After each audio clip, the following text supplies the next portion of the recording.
Okay, hi. All right. Hey everybody, how's it going? It's been a year or something like that.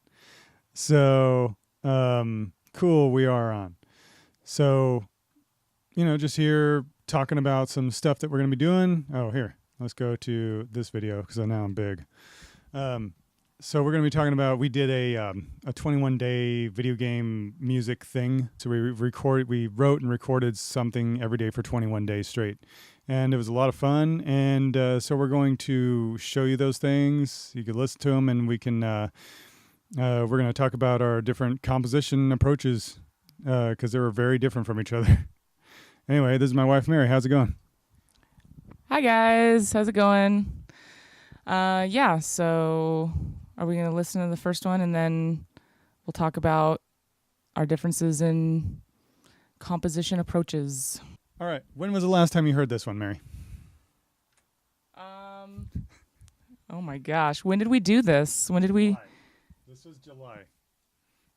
Okay, so it's been since July because I haven't listened to this music since we wrote it. The first, do we have the prompts?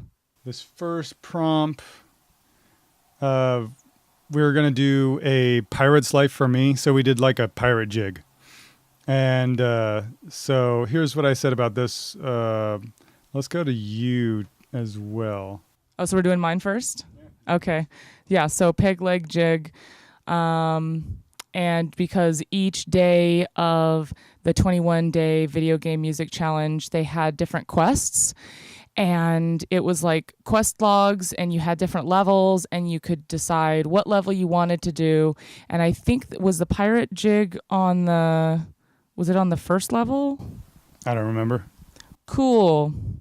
So, and then you chose quests from there, and that's what you wrote your piece on. So that was your prompt. And Trevor and I decided to do the same prompts at the same time, I think for most, if not all, of the pieces. So this one is mine, called the peg leg jig, and actually Trevor played violin for it for me. I wrote it out on piano and then wrote it out by hand, and then he played violin. I think I played violin, mandolin, guitar, and drum.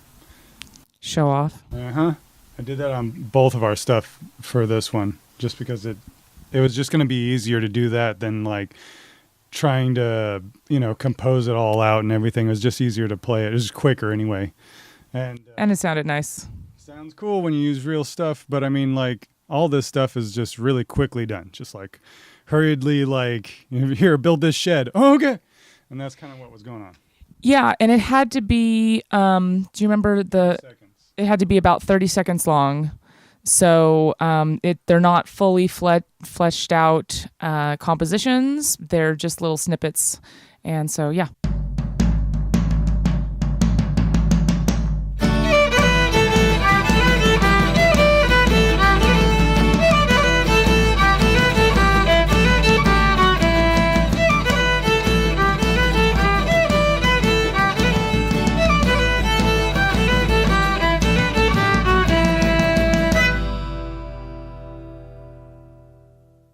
Okay, there you go. So, let me turn this down. So, how'd you come up with that?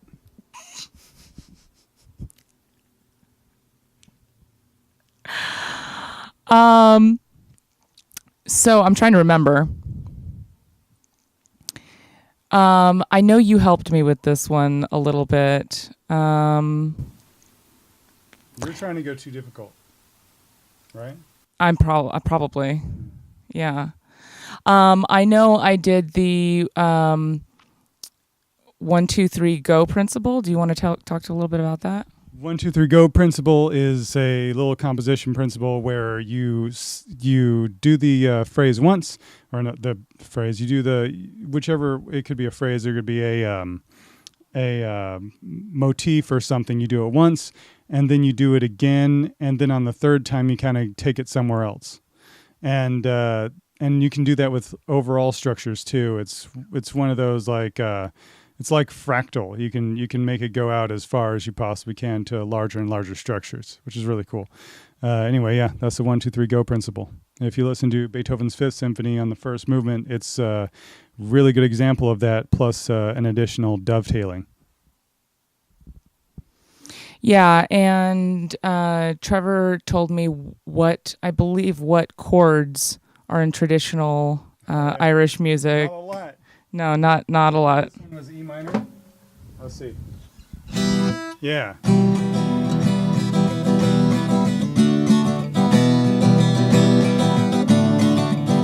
Just those two chords for this one.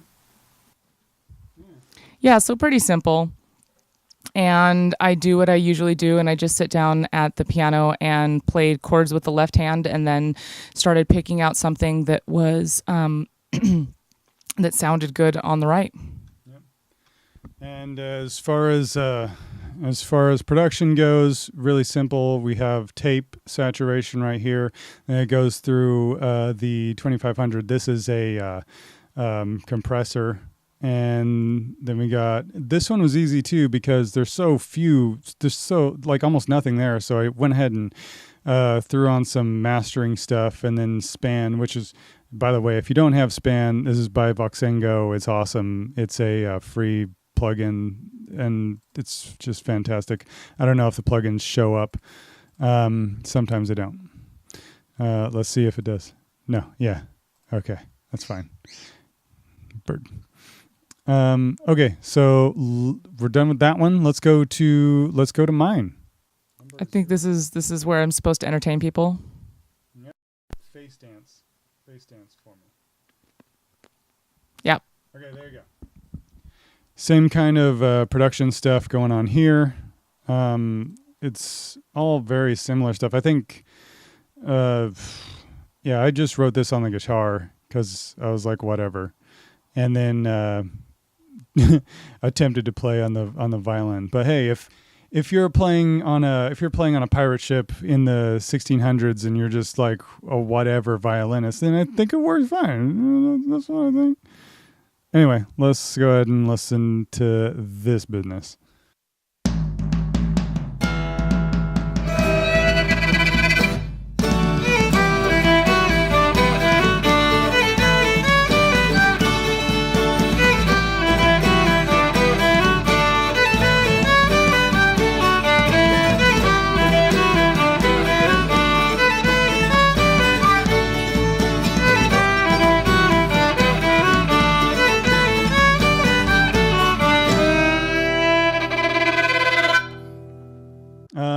What did I call this one? Something equally ridiculous. I called this Chugging Grog because it definitely sounds like chugging grog. Anyway, yeah, that's basically it. Same kind of thing, just came up with the chords and played stuff on the guitar. I'm used to playing Irish music a lot. So, well, not a lot, but I'm used to playing some Irish music. So it felt natural to do this. Anything else to say about these two? Yeah, one of the things that I'm not sure what you'd call it. It has a skipping beat, like a dotted, like each of them. You know what I'm saying? Like, and so that's pretty typical of Irish music and pirate music, and so we both kind of fell into that and put that into our songs. There you go. Okay, sweet. So let's go ahead and head on over. Now let's close this guy out. And let's go over to the next chunk of stuff.